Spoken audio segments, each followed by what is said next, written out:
안녕하십니까. 증시각도의 TV 시청자 여러분, 투자자 여러분, 도기마을 여러분 반갑습니다. 꼭 모시고 싶었던 분인데 이베스트 증권의 우리 윤지호 센터장님, 윤지호 전무님 모시겠습니다. 어서 오십시오. 네, 안녕하십니까. 네. 있는 거예요. 그러면 예를 들어서 제가 갖고 있는 거 맨 처음 그림을 다시 한번 네. 가서 보시면 네. 이거는 뭐 이 데이터 보고도 투자하시라는 게 아니라 유동성 증가율이라는 아주 단순한 데이터예요. 네.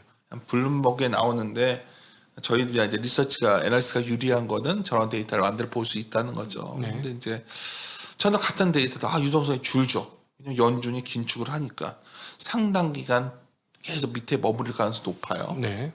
근데 흥미로운 건 저 그림 보시면 아시겠지만 저게 이상하게 0 근처에 와 있을 때가 되면 뭐 어떻게 뭐 시간은 뭐 다 다른데 거기서 주식사도 크게 실패는 하네요. 보니까 이 바닥인 점이 2008년도, 2015년도, 2019년도 이렇게 돼 있는데 이때 2009년 뭐 네. 2005년 말 뭐 2015년, 예. 16년 주식시장 다 박살났을 때네. 이게 두 가지가 있어요. 네. 네. 저희가 그러니까 저걸 갖다 좀 더 뭐 저런 데이터가 대단한 게 아니에요. 그냥 네. 우리가 알고 있는 말을 데이터로 다양하게 보면서 추적할 뿐인데 네. 흔히 주가라는 거는 PER 곱하기 EPS거든요. 네, 그 그렇죠. PER은 뭐냐면 그 유동성이라는 겁니다. 네. 시장이 부여하는 멀티플이니까. 그렇죠. 네. 그건 유동성이에요. EPS는 결국 경기라든가 기업의 실적 자체죠. 네. 근데 물이 막 차오를 때면 PER은 막 올라갑니다. 네. 그래서 보통 워렌 버핏이 얘기했죠. 물이 빠지면 실체가 들어간다는 것은 기업이 근데 멋진 말이지만 사실 그 말장난이고요. 네. 중요한 건 유동성이에요. 그 유동성이 얼마나 빠졌냐도 매우 중요한 거예요. 네. 유동성이 많이 빠져 있으면 물론 EPS가 이제는 단순히 유동성이 빠졌으니까 이제 EPS가 부러질 거야 얘기를 하겠지만 네. 그건 다음 문제예요. EPS가 부러져서 완전히 망하는 거 아까 말했던 뭐 경기 침체를 넘어서 무슨 뭐 위기적 상황으로 갈 거냐 이건 다음 질문이고 네.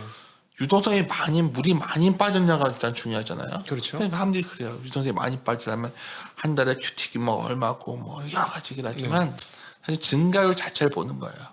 증가율 자체 저게 유동성 프락시라는 게 각국의 M2 증가율 갖고 구하는 거기 때문에 저걸 보면 꽤 진행이 되었다는 거고요. 네. 그래서 이제 다음 페이지 그림 하나 보여드리면 네.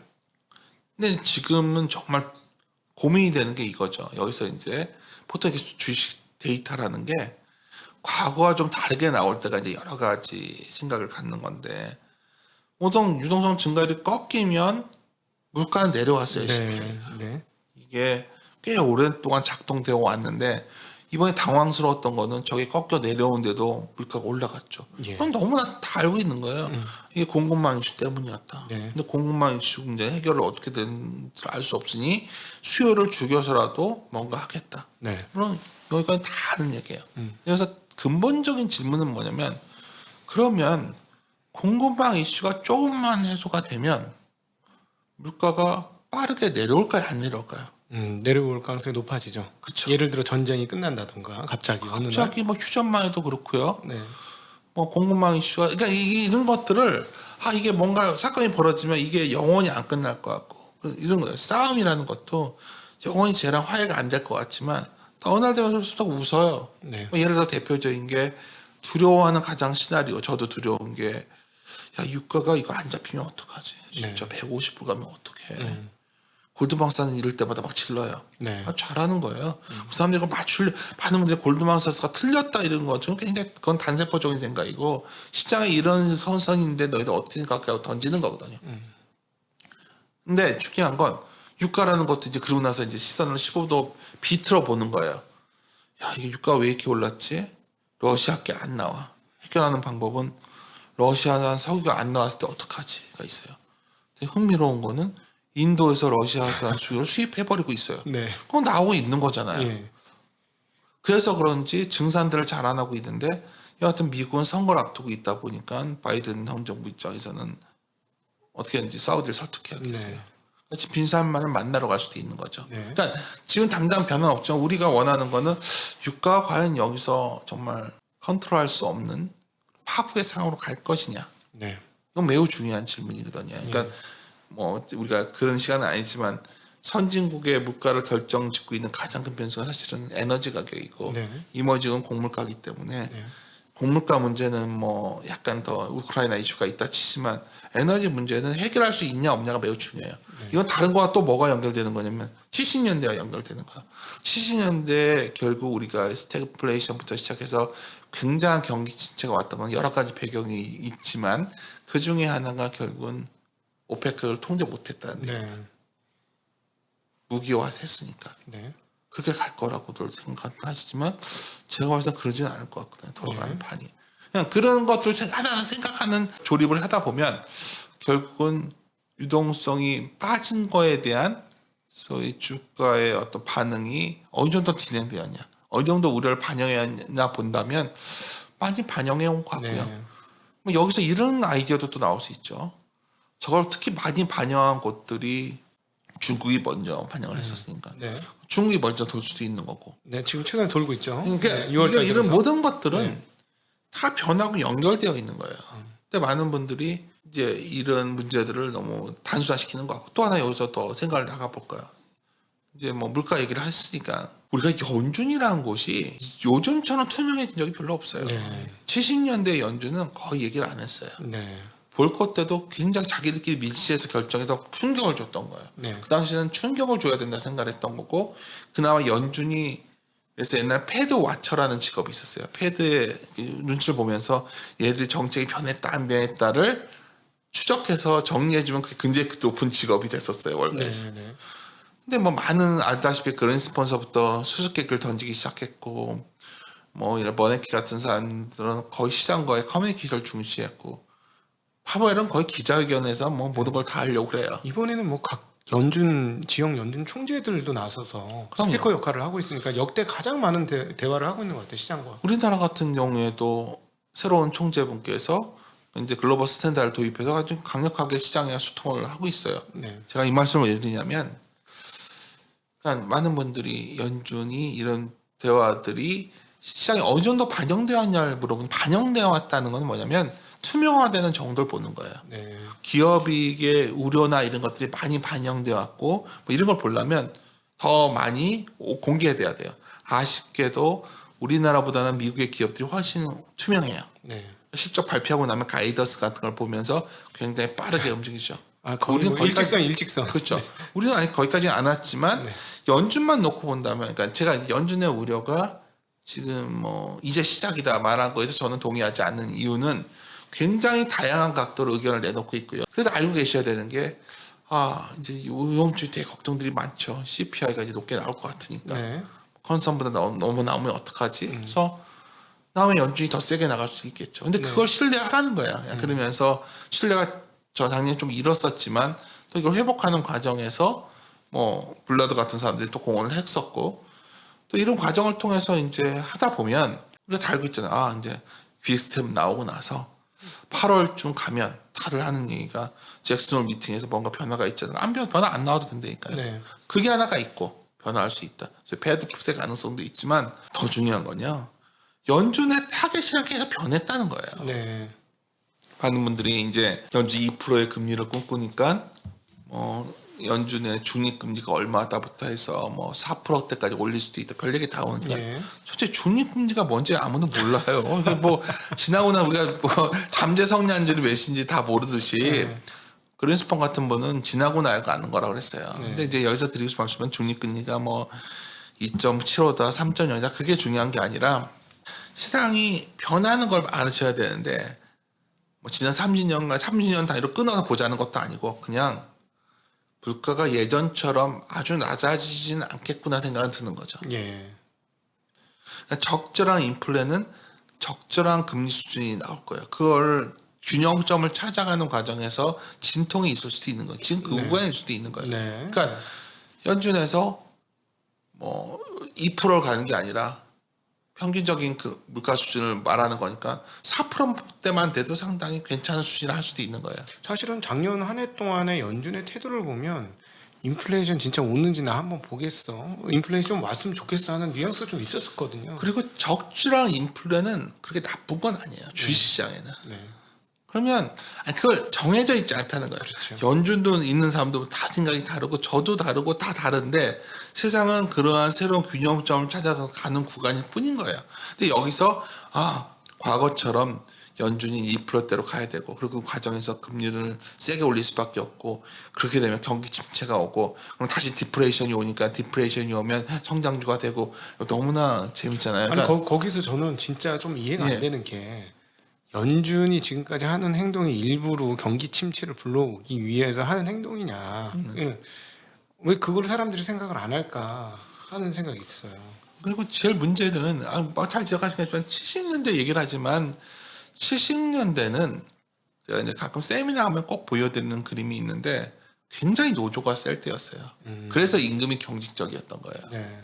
그러니까 뭘 망하지 않게 하고는 도저히 깰 수가 없었어요. 지금부터 어떤 분들은 그렇게 임금이 경직적으로 가기 위해서 노동조합이 세질 거다 이렇게 주장하시는 분도 있어요. 70년대처럼. 네. 그때 그러기에는 그때 본질적인 차이가 뭐냐면 그때는 실물 경제가 금융을 지배하는 시대였고요. 지금 금융이 실물 경제를 지배한 지가 꽤 됐어요. 네.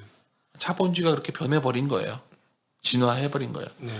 금융을 완전히 망가뜨려 버리면 실물 경제는 완전히 죽어버리는 상황이 온 거죠. 예. 그때처럼 반복될 수가 없어요. 그러니까 뭐 볼 것처럼 간다 온갖 얘기를 하지만 제가 보기에는 계속 금융 눈치를 볼 수밖에 없는 상황. 그게 금융 자본주의가 위대해서도 아니고 그냥 온기를 부려넣기 위해서죠. 그러면 아까 지적하신 것처럼 현재 끊임없이 눈치를 보는 거죠.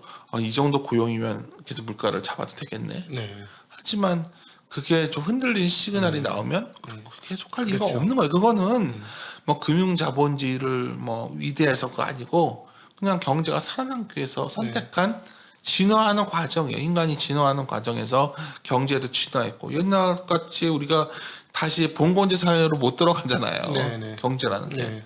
자본주의라는 것도 계속 진화해서 이제 변하고 80년대 뭐 신자유주의가 왔든 뭐가 됐든 지금 또 무슨 자본주의가 돼 있는 거죠. 그걸 꼭 시대로 딱 정확하게 몇 년부터 몇 년까지는 무슨 주의고 무슨 이게 나눌 수 있나요? 아니에요. 네. 끊임없이 진화하고 있고 그 과정에서 뭐로 진화하고 있고 적응해가고 있는 걸 알면 투자자는 그 변화하는 소위 방향에 맞춰서 내 자산을 어떻게 포트폴리오를 짜냐가 중요한 거예요. 그게 핵심입니다. 그러면 여기서 이제 또 반문을 던지게 되는 거죠. 여러 가지 자산이 있는데 당장 사람들은 그런 상황이야? 그러니까 갑자기 채권이 눈에 들어오는 거예요. 인컴형 주식이 들어온 거죠, 눈에. 네. 그런 것부터 투자를 시작한 거죠. 배당 관련된 주식들이 글로벌하게 좋았을 것이고 네. 리츠 같은 스타일이 좋았겠죠. 근데 지금은 다 알게 됐어요. 또 그게 영원히 지속될 수는 없죠. 그렇죠. 다 알면 사실 끝나는 그렇죠. 거죠. 네. 그럼 그 다음은 뭘까? 경기가 안 좋아져서 좋아질 때의 특징이 뭘까? 뭐 그런 것들을 하나하나 뒤져가시다 보면 사실 우리나라 같은 경우에 이제 여러 시장 중에서 외환 시장이라는 걸 주목하게 돼요. 네. 왜냐하면 다른 주식시장도 물론 어렵지만 채권 시장은 더 크고 외환 시장은 더 크거든요. 네. 컨트롤이 안 되는 곳이에요. 그렇죠. 될 수가 없어요. 네. 그날의 펀드멘탈을 반영하는 거기 때문에.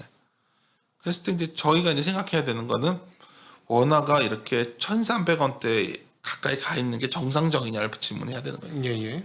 우리 시장이 매력적인 경우는 글로벌 경기가 아주 좋아져 가지고 EPS가 좋아지는 경우가 있고요. 기업들이 이익을 늘리는 그거는 구간. 투자를 많이 늘려서 선행 투자가 돼야 되는데 선행장 시작됐지만 과실을 따는 건 당장은 아닐 거예요. 네. 또 하나는 글로벌하게 유동성이 시장시에 한국 증시 좀 우호적으로 바뀔 때가 필요해요. 그건 언제일까요? 그러니까 글로벌 유동성이 좀 리스크를 안을 때인데 보통 언제부터 그게 시작이 되냐면 글로벌 경기가 바닥권을 지날 때 나와요. 최근에 중국이 그랬죠. 중국이 그렇죠. 지금 유동성 엄청 어려워지니까 엄청 늘렸는데 지금 세계적인 흐름과는 완전히 다른 궤적을 가지고 있는데 세계도 만약에 경기가 나빠지면 다시 돈을 경기가 이제 풀겠죠. 선행지수가 보통 이제 그때 보는 데 있다가 경기 선행지수가 있고 경기 선행지수의 방향을 좀 궁금해하다 보니 확산지수를 좀 봐요. 뭐 그때 그런 것들이 뭐 하나하나 뭐 자세하게 볼 필요 뭐 있어요. 그냥 대략 보니까 올 4분기 정도면 돌아설 확률이 높아요. 왜냐면 이미 내려와 있으니까. 네. 이미 이게 내려와 있어요. 네네네. 그럴 때 보는데 이제 저희 가끔 애널리스트 자료들 중에서 얘가 뭐 오른다 내린다 보시지 말고 그 데이터가 업데이트된 거 보시면 난 이 정도 봤는데 더 내려왔네 하면 내려오면 좋은 거죠. 네네. 사실 따져보면 앞서 말씀하신 3,100 이상에서보다 지금 2,600선 근처에서 위험이 많이 줄은 구간인데 이 부분을 사람들이 인식을 안 하더라고요. 3,100 이상이 위험했지 지금보다 훨씬 더. 그렇죠. 근데 이제 문제는 2,600에서부터 만약 우리 시나리오 중에서 부정적 시나리오 가서 2,200, 300 가면 굉장히 고통스러운데요. 그건 그렇죠. 제가 항상 말씀드리지만 우리가 회복되는 가격대가 있고요. 회복 못 되는 가격대가 있는 거거든요. 그러니까 코로나 때도 1,700, 1,800도 샀던 사람들이 결국 크게 돈 번 사람들이 많아요. 그렇죠. 3월 달에 주로 그래서 뭐 거의 선매입했던 막판에는 거의 전사 상태에 갔어요. 네. 너무 심하게 빠졌으니까. 네. 근데 많은 분들이 생각했을 때는 이런 생각을 하시죠. 아, 그때 1,400대 사가지고 내가 그 사람은 1,400대 사가지고 1,500, 1,600대 팔았을 확률이 높고요.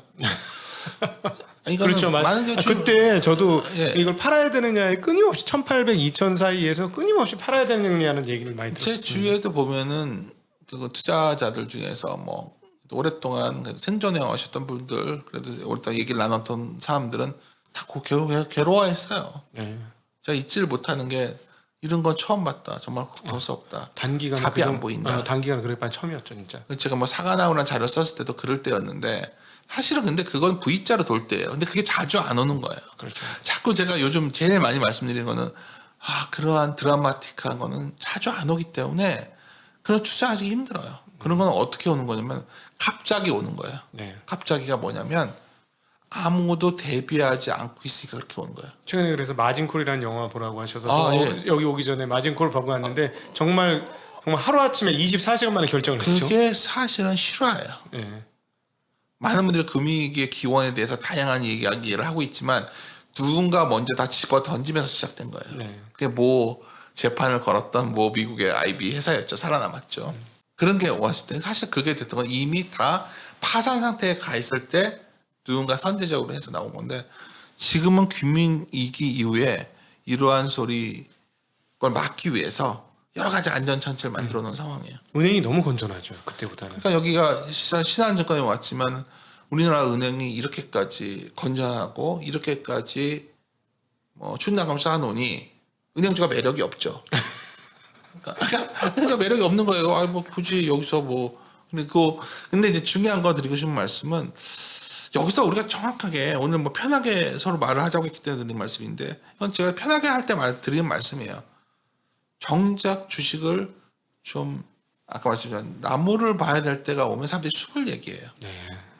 지금은 모르는 거예요. 네. 모르는 거 갖고 얘기해서 뭐예요? 연준이 어떻게 될지 누가 이게 뭐 금융위기로 갈 것 같지는 않아요. 네. 하지만 그렇다면 할 수 없죠. 뭐 내가 여러 개 있는 돈 중에서 좀 꾸준히 주식을 바꿔놓고 아까 말했지만 채권을 하시는 분도 있고 비싼 좀 채권들 금리 높은 것들이 있거든요. 급하게 자금이 얼마나 필요해요. 요즘 리오프닝 기업들 보시면은 리오프닝 투자 주식 기업 투자하는 것보다 그 기업 채권 투자하는 게 나을 수도 있는 거예요. 예. 지금 계속 돈이 필요합니다. 그렇죠. 네. 그러니까 그런 기업들을 한 번씩 안 망한다 생각하면 투자하는 사람이 있죠. 또 하나 뭐가 있죠? 다른 모르겠지만 주식시장이 좀 안 됐던 원인 중에 하나는 너무나 주식시장에 IPO가 많았잖아요. 그렇죠. 최근 보면 IPO가 쉽지 않아요. 요즘 IPO 처리하는 기업들 많습니다. 근데 향후 2, 3년 내에 부동산은 쉽게 말해서 IPO가 많아질 것 같아요. 네.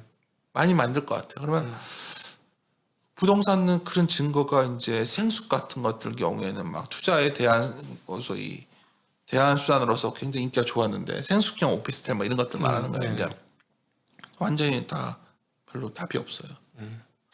전체적 자산을 놓고 보면 전체적으로 보면 주식이 나쁜 상황은 아니에요.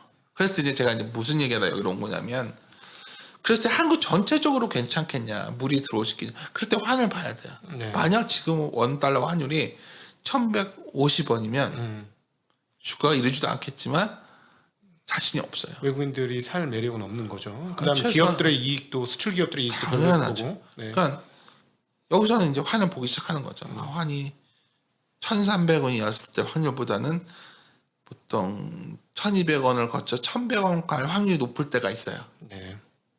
그럴 때는 그래? 한국의 대표 기업들을 좀 장기적으로 볼까? 지금은 안 좋아 보이죠. 지금 좋아 보일 수가 없다니까요. 근데 여기서 반문하시라는 거예요. 그러니까 제가 이 말씀을 드렸다가 얼마 전에 어떤 분이 이제 분노에 차서 저 댓글 다셨길래 이제 뭐냐면 그분 생각에는 증권사에 있는 사람들이 맨날 300원 사라고 해서 내가 이렇게 됐다 그러셔서 근데 중요한 건 환율이 1,100원 이렇게 할 때 삼성전자를 실적이 좋다고 할 때 샀던 사람들은 돈을 못 번다는 거예요. 네. 반대로 지금은 뭔가 좀 불안해 보이지만 또 개인들이 많이 사서 다 대주주가 됐다. 그건 중요한 게 아니에요. 그냥 여기서는 이런 가능성도 있고 현대차도 그렇고 뭐가 있을까요? 굉장히 그런 기업들이 많이 보인다는 거죠. 네. 그러면 특히 여기서 캐파 증사를 하거나 뭐 여기서 용어를 갖다 붙이기 시작하는 거죠. 뭐 프렌들리 쇼어링이다 뭐 온갖 용어들이 나오지만 이런 신조어들이 좀 더 확산될 때가 있어요. 책도 나오고 그러면 그때 되면 약간 경계하겠지만 아직은 그렇게 신조어들이 유행을 하고 있지 않아요. 네. 그냥 어렴풋이 사람들 머릿속에 미국이 좀 이렇게 하려나 봐 이 정도예요. 네.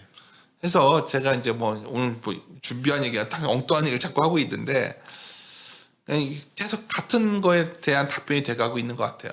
제가 여기서 우리 둘이 앉아서 얘기를 한다고 그래서 정확히 궁금해하시는 거에 답변을 못 드려요. 네. 그건 뭐냐면 여기서 지금 사면 돈을 뭐 바닥입니까? 고점입니까? 그럼 알 수 없어요. 이 정도 답은 드리는 거죠. 여기서부터 물려도 버티면 됩니다가 있고 어디서부터는 사셔 버티면 안 된다는 구간인데 여기서 버티면 되는 구간이 온 것이고 그렇게 봤을 때 여러 가지 그걸 어떻게 판단하냐 궁금하실 거 아니에요. 그러니까 제 경험으로는 차트 놓고서 하는 방법도 있는데 그건 굉장히 뛰어난 촉이 있는 사람들이 하는 방법이고 네. 그랬을 때는 여러 가지 제가 리서치에 못하고 있기 때문에 드리는 말씀일 수도 있지만 리서치 베이스를 좀 데이터를 보는 습관을 갖고 계시면 상당히 유리하다는 거예요. 뭐 오늘 제가 책 하나 가져왔는데 네. 이 책이 뭐냐면 네. 브라질에 비가 내리면 스타벅스 주식을 사라. 뭐 이거 선자로 온 것도 아니고 네네. 제가 쓰신 책이 아니고 이거 아주 오래된 고전 중에 하나. 팔려도 저한테 돈이 안 들어오니까 오해들 마시고요. 근데 이제 제가 이 출판 사장님한테 이 책을 재출간하자고 제의를 했었어요. 네. 저희 집에는 이제 좀 껍데기가 다른 네. 걸로 있습니다. 맨 마지막에 제가 이제 해설을 붙였는데 이렇게 길게 네. 왜 그러냐면 많은 분들이 여기서 이제 제가 이제 강조하는 게 뭐냐면 많은 분들이 나는 뭐 기업 분석만 하기 때문에 매크로는 안 봐. 어떤 분은 나는 매크로를 보고 판단할 수 있어. 이게 얼마나 웃긴 얘기예요. 그렇죠. 네. 아니 왜 굳이 그럴 필요가 있어요. 매크로라는 거를 써가지고 업종도 선택할 수 있는 거고 그게 미드라웃 어프로치라는 네. 거예요. 약간 산업을 보면서 아래 위를 볼 수가 있는 거예요. 예를 들어서 우리가 부산에서 반도체 수출이 잘 되면 리노공업이 리노공업이 좋아지는 좋죠. 거죠. 네. 예를 들어서 인천 연수구에서 바이오 수출이 잘 되면 뭐 산바라나 이런 것도 좋아지는 거겠죠. 뭐 그런 데이터도 쓸 수 있는 거고 다양한 데이터를 어떻게 활용하는 거에 대한 어떤 여러 가지 아이디어를 주는 책인데 이게 무슨 성서도 아니고 이런 방식도 있다는 걸 말씀드리는 거고요. 결론적으로 말씀을 드려서 우리가 투자라는 것이 참 어려웠고요. 네. 앞으로도 매우 어려울 겁니다. 네.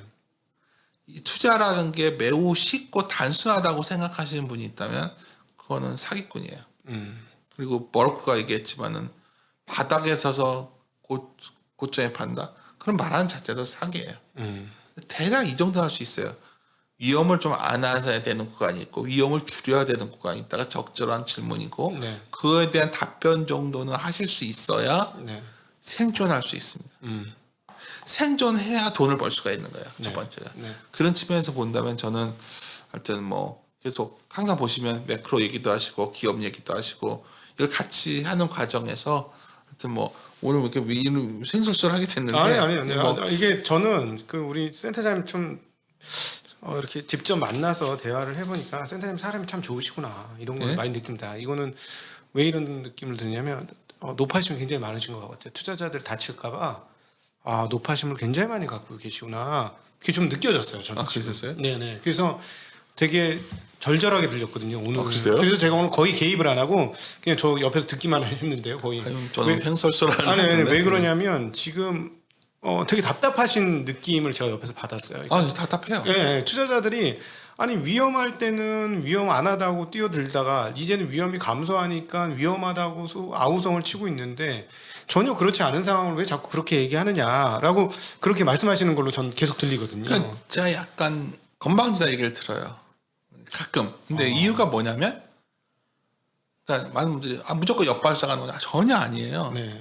저는 굉장히 유리한 점이 저보다 뛰어난 제 동료들이 있기 때문에 또 센터장 직을 좀 일찍부터 했기 때문에 같이 다양한 얘기를 할 수 있는 거죠. 저 일요일이라는 채널 운영하는 것도 단 거 없습니다. 그거 하면서 얘기하고 싶어서 하는 거예요. 근데 이제 유튜브 채널 중에 증권회사에서 하는 채널 아이고, 중에 그런 게 있어요. 이리온 채널인데 그게 지금 증권사 중에 거의 1등입니다.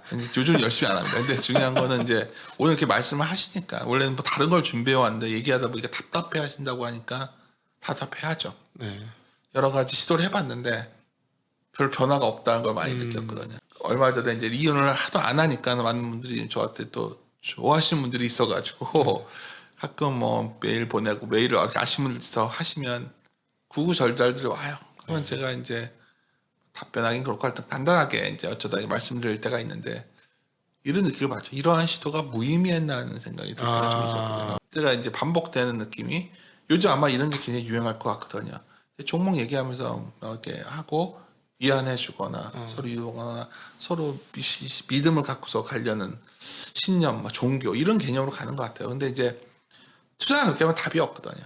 네, 좀 차갑게 절 느끼는 분들은 의외로 쌀때기 말투가 좀 그럴 때가 있는데 아주 원칙은 단순하다는 걸 말씀드리는 거예요. 근데 제가 이게 이런 거죠. 제가 무슨 뭐 뛰어나서 이걸 뭐 시장을 보고 느낀 게 아니라 하여튼 많은 자료를 본 편이고 많은 책도 봤고 또 매우 성공적인 투자자들도 많이 만났고 공통적으로 느꼈던 거는 굉장히 단순하게 본다는 거죠. 맞습니다. 맞습니다. 투자 잘하는 사람 치고 얘기 들어보면 화려하지 않아요. 절대 복잡하지 않습니다. 네. 그러니까 자기가 갖고 있는 어떤 바라보는 기준점이 있어야 되는데 최근 들어서 굉장히 복잡하게들 생각하시는 것 같아요. 너무 어려워졌어요. 투자 기업에 너무 몰두하신 분들은 이제 기업에만 파고드는데 우리나라는 미국이 아니기 때문에 그렇게 쉽지가 않아요. 그리고 글로벌 가장 밸류체인이 근본적인 문제는 기업이 그렇게 투명하게 소통해주지 않거든요. 네.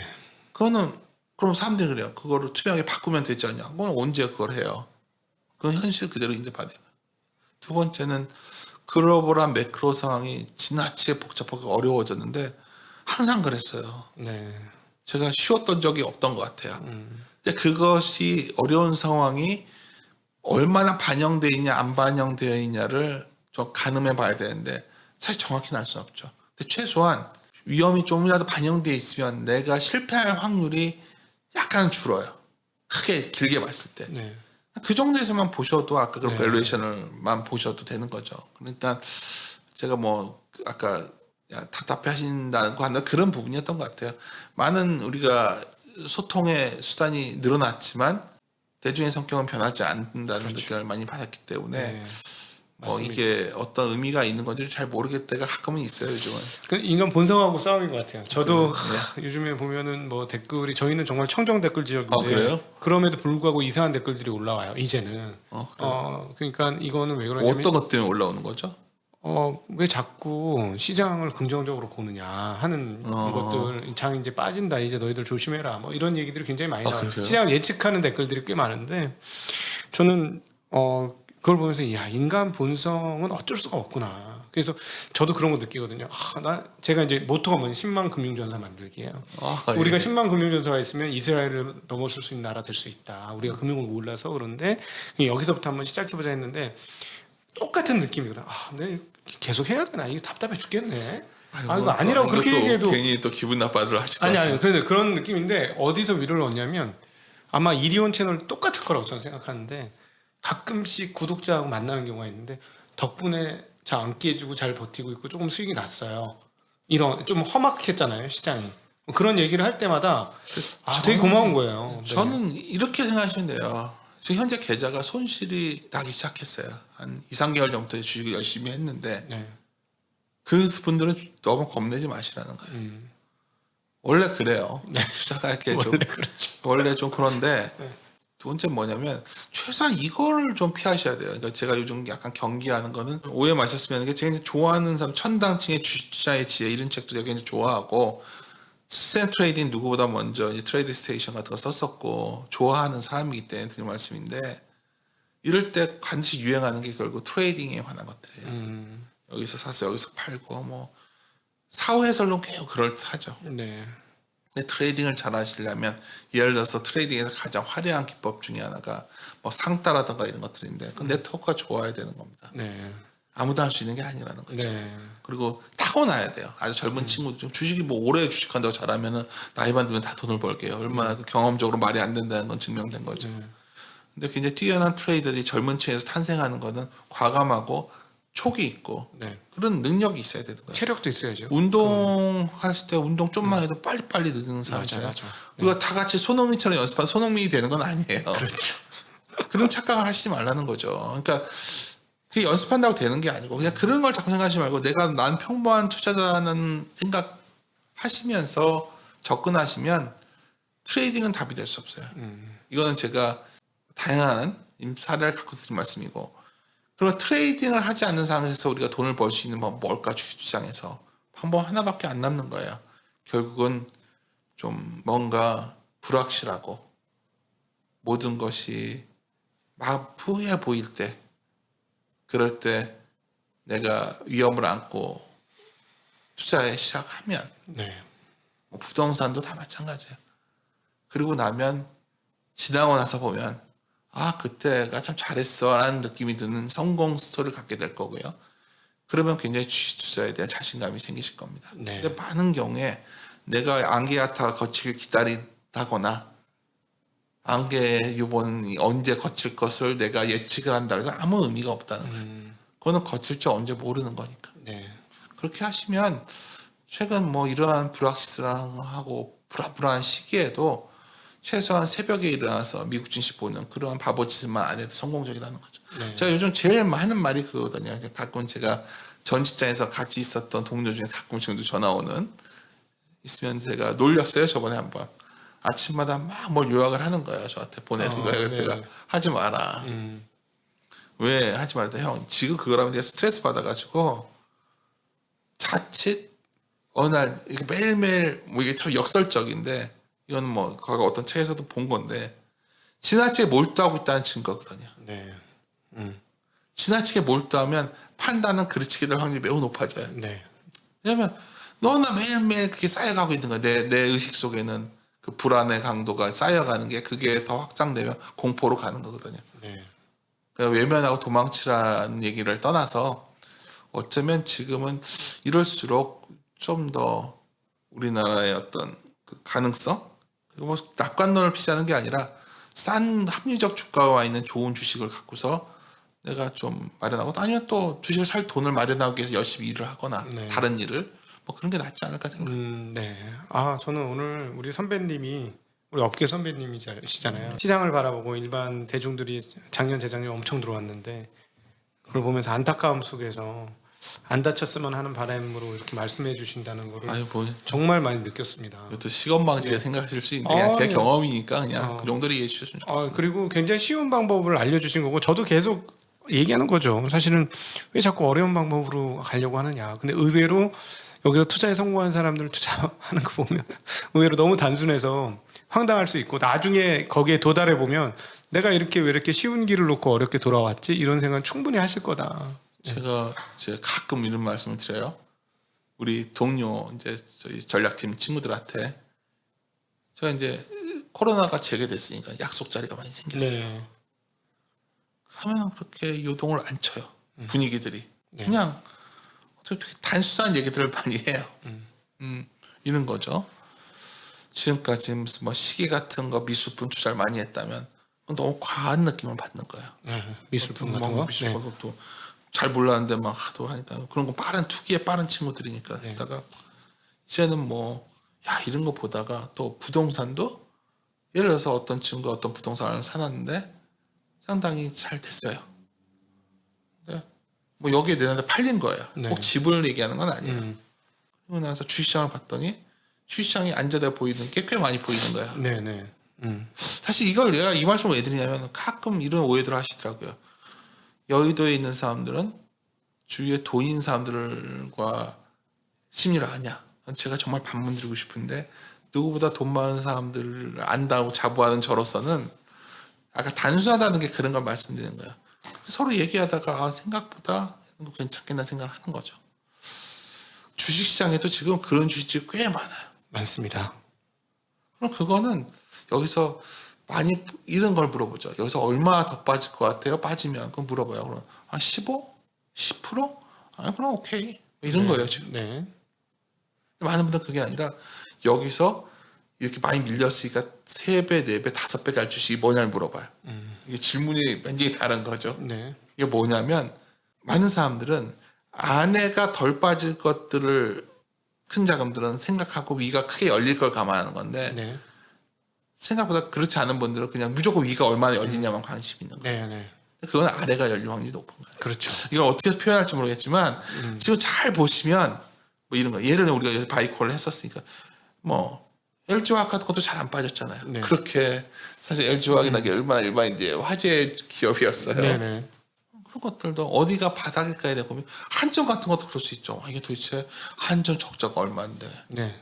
20조, 30조 얘기가 나오는데도 주가는 안 빠집니다. 빠질 수 있겠지만 네. 어떤 사람 한전차를 사는 거고. 그러니까 이걸 오늘 글은 뭐 편하게 해주시니까 이제 오해를 하시지 말으셨으면 하는 게 여기에 살아남았다는 사람은 그래도 돈 냄새를 맡았던 사람들이거든. 돈 냄새 맡은 사람들과 교류를 하는 사람들인데 질문이 매우 다르다는 걸 많이 느껴요. 최근 들어서. 네.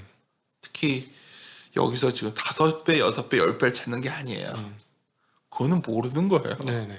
지금은 여기서 빠져봤자 한 어느 정도인가를 먼저 보는 거죠. 네. 그럼 그게 갑자기 어느 날 갑자기 올라갈 수도 있는 거예요. 제가 이건 여러 가지 판단을 내리실 때 마지막에 한번 어떤 결정을 질문하시라고 오늘 아, 저희 뭐 증시학도 TV가 맨날 하는 얘기입니다. 밑으로 하방이 단단한 주식을 사놓고 사실 시장의 평가를 받는 거죠. 그렇죠. 예. 지금이 딱 그럴 때가 온 거죠. 네. 아이고 그냥 너무 지루해도 하셨겠네. 아닙니다. 오늘 참 너무 좋은 말씀 해주시고 윤지호 센터장님 직접 뵈는 게 되게 따뜻한 분이구나 이런 거를 많이 느껴서 더 좋았던 자리가 아닌가 싶습니다. 제가 여러분들한테 드리고 싶은 말은 옆에서 계속 느끼는데 진심을 담아서 여러분들한테 생존하고 살아남아라 라는 메시지를 계속 날리신다는 걸 느꼈거든요. 그래서 오늘 이걸 그냥 담담하게 받아들이시고 그리고 굉장히 로직이 간단한 얘기들 몇 가지 해주셨어요. 이건 누구나 따라할 수 있는 이야기. 이거 꼭 기억하셔서 이걸 자기 투자에 그 지렛대로 좀 삼으시고 그 다음에 나침반으로 좀 삼으시면 아주 좋은 결과를 얻을 수 있지 않을까 싶습니다. 오늘 귀한 자리 해주셔서 진심으로 감사하고 좋은 말씀 해주셔서 정말 너무 고맙습니다. 같이 인사드리겠습니다. 고맙습니다. 고맙습니다.